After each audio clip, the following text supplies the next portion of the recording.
Welcome everyone to this new episode of my podcast, Trans with a Voice.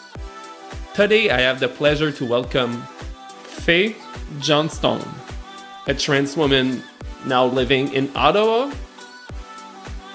Fae is the executive director of Wisdom to Action, a progressive consulting firm and social enterprise, and the president of the Society of Queer Momentum, a 2S LGBTQIA+ advocacy nonprofit. She's a prominent advocate for queer and trans rights and a recurring voice in Canadian news on 2S LGBTQIA+ issues. Over the past 10 years, she has supported hundreds of organizations across Canada to build their capacity for 2S LGBTQIA+ inclusion. She was the Grand Marshal of the Ottawa Capital Pride Parade in 2023 and recipient of the Young 2S LGBTQIA+ Entrepreneur of the Year Award from Canada's 2S LGBTQIA+ Chamber of Commerce. Also in 2023, she was on a chocolate bar. Hello, and thank you for having me on your podcast today. There's some good memories in our time in hockey, but there's some less good ones.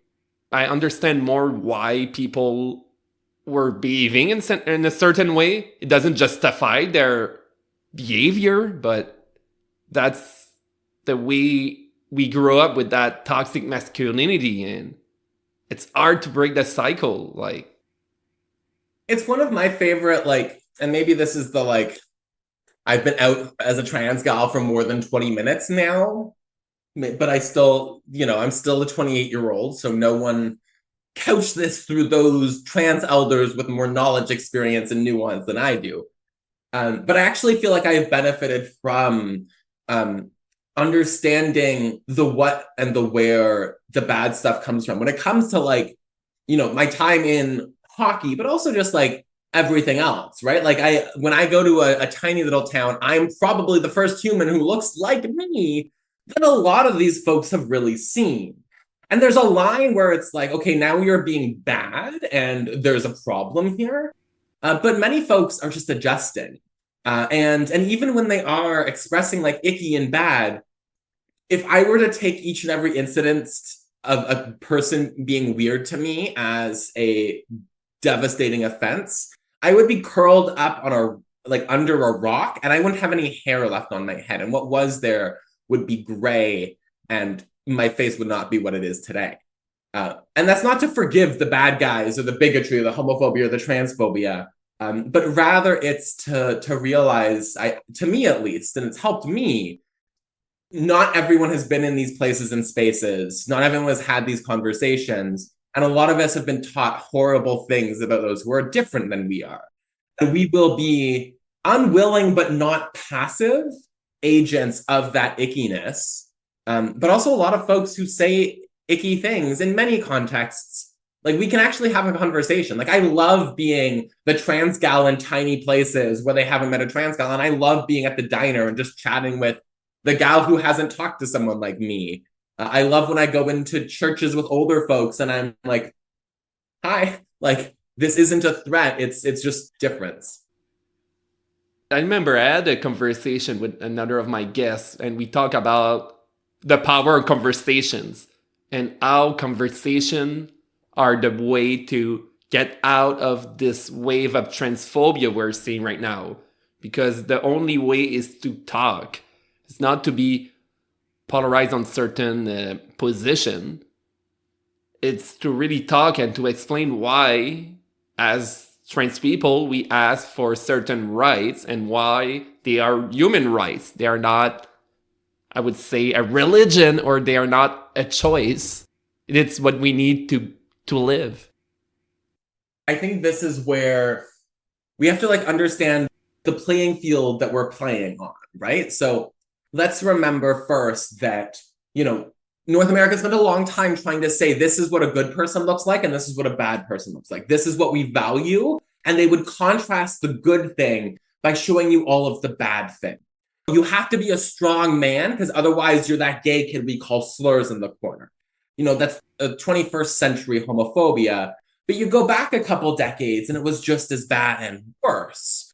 And so we have this whole legacy of like homophobia and transphobia and misogyny and racism that are, baked into how we raise people and what we value. And then you have like a human rights progression, right? Like we have movements for justice, human rights, and all that good stuff. But we still have that homophobia and transphobia and misogyny. And so then when it comes to trans people, the bad guys they're working on a myth that has already been planted. And that's the myth of queer and trans people as radicals, as dangers, as threats, as all of these bad things. And they can play into that without saying that they're doing so. And so I say this as the gal who, until a few years ago, had, a side shave, blue hair, and Lord Jesus, I'm still punky and gothy on my weekends and in my evenings more often than not. And I grew up in like street protests and community organizing. Like I went to rallies, I've gone to so many rallies, but in an environment that is so poisoned, where there's so much misinformation and disinformation, we do need to be the folks chatting with our neighbors and helping folks understand the movement and message that we bring. Because there's so much dishonesty out there. And this doesn't mean that we don't still chant, please God, I need more folks with like blue hair and like, I am that. I love this. But it's more to recognize that there are diverse ways of fighting this fight. And a lot of the folks that we're fighting are not our enemies, right? Like the person who showed up at one of those 1 million march things is not our enemy unless they're a raging homophobe and they're horrible to their trans kid. These are often folks who have been misinformed, manipulated by social conservative and far-right groups that make lying to the public their everyday job. And so we need to be the folks who are holding governments to account and dreaming of queer liberation. We also should be those who are helping chat with our neighbor who just doesn't understand, or maybe says some very wildly inappropriate things in a context where their intention isn't bad. I'm not afraid of your uncle who's got a homophobia going on. I am afraid of systems and structures of homophobia and transphobia and the wealthy few individuals pouring money because certain governments, politicians, and those systems and structures benefit them, and it serves them when we are distracted and when they can pick on the gay kids. It's schoolyard bullies, but blow it up to governments, billionaires, and systems and structures. I have a lot to say about what you said. I'll take a couple of perspective on what you said. Like for me, change is a subject that I'm really passionate about. I work in the computer science field, and yes, I code, but I spend a lot of time also helping my team optimizing their process. And I did some training in change management. And change, be in computer science or in society, it's the same principle at the core. Is you have a problem, you want people to change their behavior, and it's always like the same techniques. You can go at the top, you can try, for example, in society, you can try to lobby the government to get some changes in the policies. Or you can work with the population to remove a government that is not moving forward with policies to protect our rights. So you can go from the top or from the bottom. There's two ways to do it, and you can work on both and at the same time. Changes is hard and takes work. We cannot expect that in one day, everyone will be inclusive. People that go at these anti-trans protests or are being transphobic, they own their actions. You cannot be an ally of the trans community and go protest at the anti-trans protest. The other thing I wanted to say is, it's not for every trans person to go in a protest, go talk to government to get change, or maybe go talk in a panel. There's a lot of ways we can help as a trans person just by having conversation with our families, with our friends, these are conversations that are a lot more accessible to everyone. And I don't want any trans person to feel that they all have a huge weight on their shoulders and they need like to go protest every day. I think we need to all work together, and some of us are more comfortable being the spotlight, but others that are less comfortable to be like in front of the public, just having these conversation in private can make a lot of difference. We deserve that day to be tomorrow.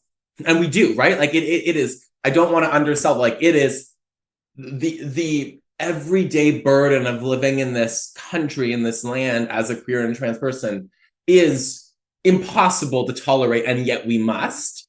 But it is indeed, it's remembering systems and structures don't change overnight. And it's not just those systems and structures, but it's the populations, like the way that they have taught us to fear difference, that they've pitted against each other, like that doesn't go away overnight. I love what you're saying because I'm one of these new activists. I only started like in April of this year.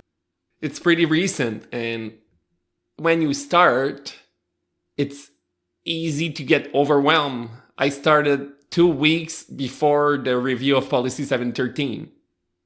So when that happened, the request of just like panel interviews, like everything just spiraled out of control. And after a couple of months, I was like, okay, what do I want to do? And that's where I started my podcast. And people maybe don't imagine how much time there is like behind the scenes. There's a lot of work behind it. And I almost burned myself out at work before, and I'm a bit older, so I have more experience. So I have like that voice in my head that tells me like, if you do too much, you'll burn yourself out and you'll stop doing it and stop enjoying it. So I tried to find ways like to make sure that the time I spend in my podcast and in my, I would say, activism, like doing panels, doesn't overshadow the time that I need to spend with my friends, with my family, and also my work, since I need to earn some money somehow. This is one of the things we get wrong in the biggest way, I think. And I agree with you 1010%. I think so many folks, including the activists, and I include myself in that, of course, I think we feel like we are never doing enough and we always have to do more. And I think that's true of so many queer and trans people and so many progressives and marginalized folks who, again, have this dream and feel like it's their duty to carry forward. And we are all, the more that we can do, the better it is for everybody. But also we all have our role to play. I am an extrovert. I get energized by a crowd. The more than I think I have ever energized any crowd. Like there's nothing I love more than connecting with audiences and talking about issues that matter to all of us and helping, channel us in a good direction. And there's a lot of power and privilege that comes with the role that I'm in. But at the entire flip side, like all of everything that anyone on TV who's trans, all that we do, all that we have ever achieved is because of everyday humans just like creating space. And that's like trans folks, and that's moms of trans kids. That's the dads, that's the teacher, the student. Like there is no one way to make liberation happen. And many of us just need to find, either like the role that we can play while living our lives and managing our bills and our families and our many pets, but also the role that we can best play, the place that we can put our time that will have the most impact. And so I think so many folks burn themselves because they imagine they have to do it all. And we see this in cycles in community organizing. I've been around long enough to see the cycle of new, excited queer and trans person on the scene, ready to change the world. And I see the burnout that happens. And I also see the hope that is lost when of tomorrow that they hope is happening doesn't materialize overnight. But also then I think that we lose sight of the everyday magic that is achieved, right? Like Some straight guy who sees a trans girl in his workplace is more likely to be good to his trans kid. Like that, like a rainbow flag lets that trans person be honest about who they are when they might not be able to otherwise. That mom who's afraid to mention her trans son to the other moms because she's worried how they might react, or to the church moms because she's worried how they might react. Like having a rainbow sticker or a trans person in your bubble, like that's magic. That is change. That is changing your world and changing other people's world by expanding the possibilities around them. Like you said, it's easy to look at the news and see our government taking decision completely, I would say, detached from the values of our populations. I'm totally comfortable saying that in New Brunswick because it's the case. When you talk to people, you see they're taking decisions for a minority. And if you look at the news and you look at government policies, it's easy to get discouraged, to get down, to be sad. But if you look at changes you can bring, I would say locally, closer to you, like talking to friends and families, your workplace, like for me in my podcast, seeing like that my podcast I had like 20, 30 listeners. For me, it's like people that I know that I can do an impact on their perception of trans people, and seeing messages like feedback I got from people I would have never thought would listen to my podcast. I was like, great. That's a way to bring change. We should not forget that change, it can be locally. And when you add all these little change together, you get something big. Hey, I've been telling myself I'll make a podcast for years and I haven't done it. So like big power to you for podcasting.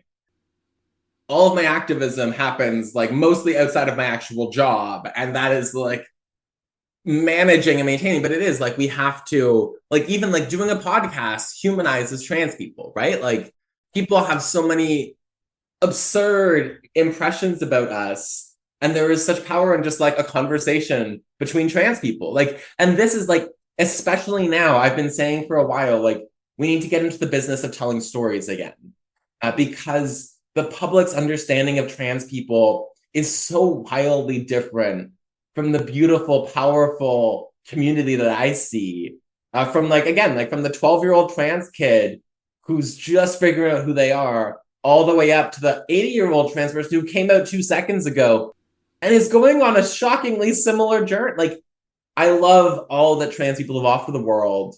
And people don't understand that trans people are not like, I love the trans girl who's your bus driver, the trans guy who's a factory worker, like the trans folks who, just like every other parent, person, family member, are trying to make ends meet, put food on the table, pay their bills, and make a better future possible for themselves and their family and their community. That is the community that I see, but it's not what the world understands right now. And so this, like a podcast, is power, and these stories are powerful. Two small things before we go to the next subject. I want like every like trans people and also allies to remember that when we talk about our stories, no one can say that our story is false. It comes from us and we are the true source of information. So no one can say that what we are saying when we are talking about our story, the way we are feeling, is false. Like when we talk about our story and we share our feelings, it's what we felt as a human in this moment, and no one can take away these feelings from us and these stories from us. So that was my first thing. And my second thing was that I truly believe when we'll win the battle that we are facing right now, we'll be able to move forward.